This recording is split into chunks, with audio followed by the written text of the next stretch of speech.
Presented by Cursed by the Witch. Warning, use headphones before listening to horror podcast story. In the quiet countryside on the outskirts of an old, fog-ridden town lies an enormous, decaying mansion known as Blackwood Manor. The locals call it the mansion on Devil's Hill, warning travelers to avoid the winding path leading to it. With its twisted wrought iron gates and ominous silhouette against the sky, the mansion's airy reputation has kept people away for decades, save for a few unlucky souls who dared venture inside. Some returned with stories of whispers, shadows, and a constant feeling of being watched. Others, however, were never seen again. Part 1. The Lure of Blackwood Manor. Emma Greer, a young writer struggling with the loss of her parents, arrives in town, having inherited Blackwood Manor from a distant relative. Ignoring the warnings from the townsfolk, she sees the mansion as a fresh start and a place to finish her novel on local legends and mysteries. Emma is fascinated by the rumors surrounding the house, tales of supernatural activity, vanishings, and strange rituals performed by the family who once lived there. But as she ascends the narrow, winding road to the mansion for the first time, she feels an inexplicable dread creeping over her.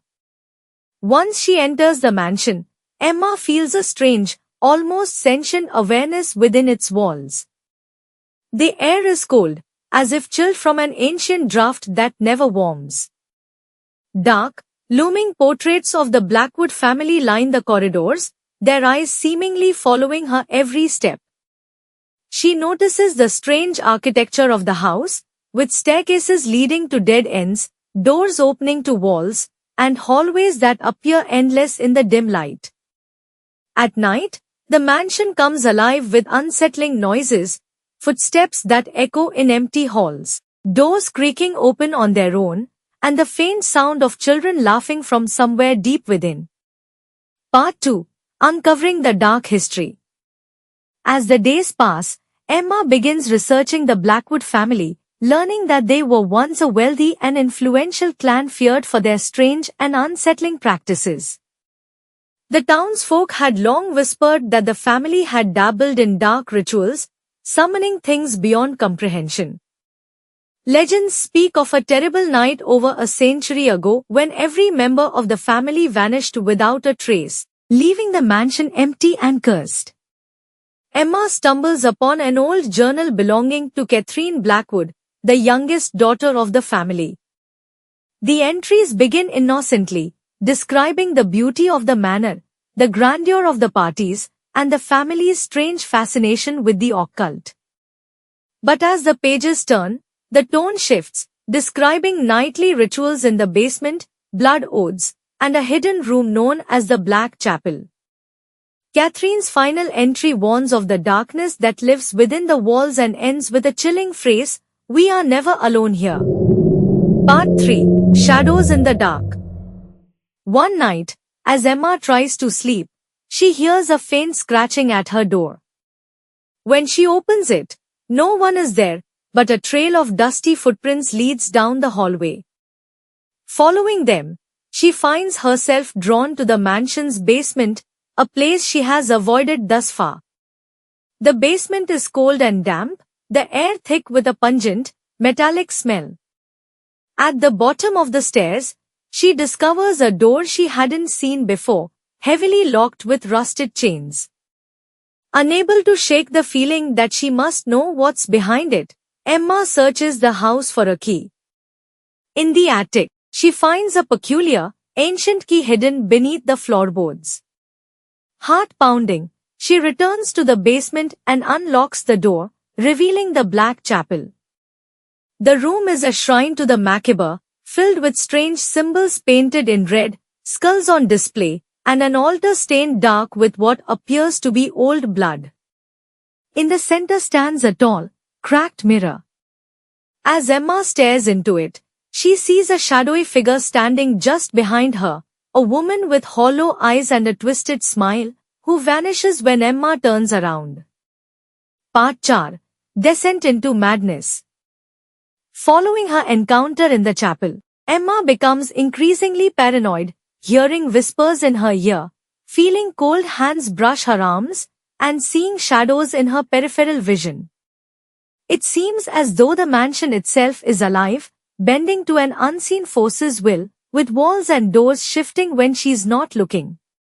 Each night, the same figure appears in her dreams, whispering words she cannot understand, her skeletal hand reaching out to pull Emma deeper into the darkness.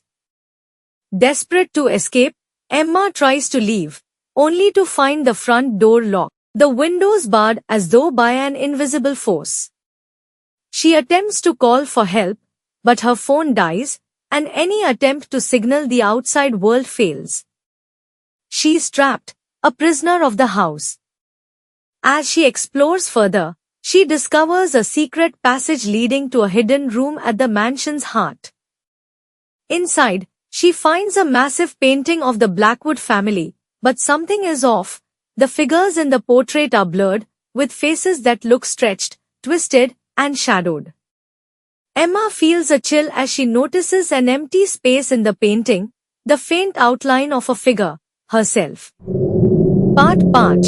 The final revelation. Emma realizes that she has been lured to Blackwood Manor not by chance, but by the very will of the mansion itself. She reads the last entry in Catherine's journal, which explains that the Blackwood family used their own blood to bind their souls to the mansion, merging their spirits with its walls. They achieved a twisted form of immortality, existing forever within the house, waiting for a descendant to complete the ritual and set them free. The spirit in the mirror was Catherine herself, trapped for eternity, waiting for Emma's arrival. In a final confrontation, Emma is pulled into the Black Chapel, where the shadows gather around her, forming the shapes of the Blackwood family. They urge her to finish what they started, chanting in a language she does not understand, their eyes glowing with an unnatural light. As the last living Blackwood, Emma realizes that they need her soul to complete the ritual, to fully resurrect themselves and escape the mansion. As she is dragged toward the mirror, Emma resists, breaking free just long enough to smash the mirror with the ancient key, shattering the portal through which the family's spirits were bound. The room erupts in screams as the mansion begins to crumble, the walls collapsing around her as the souls of the Blackwoods disintegrate into ash, finally freed from their cursed immortality. Epilogue. Shadows remain. Emma escapes, but the horrors of Blackwood Manor follow her. She feels eyes watching her in every mirror, hears whispers in empty rooms, and can't shake the feeling that something followed her home. The townsfolk report seeing a faint light flickering in the mansion at night, and some claim that if you listen closely, you can still hear the echoes of screams carried on the wind. The mansion stands as a shell of its former self, but the legend of the mansion on Devil's Hill lives on, a warning to all who dare to venture too close. Some places are meant to be left forgotten, for their darkness never truly dies, it merely waits. Thank you for watching. Just like and subscribe.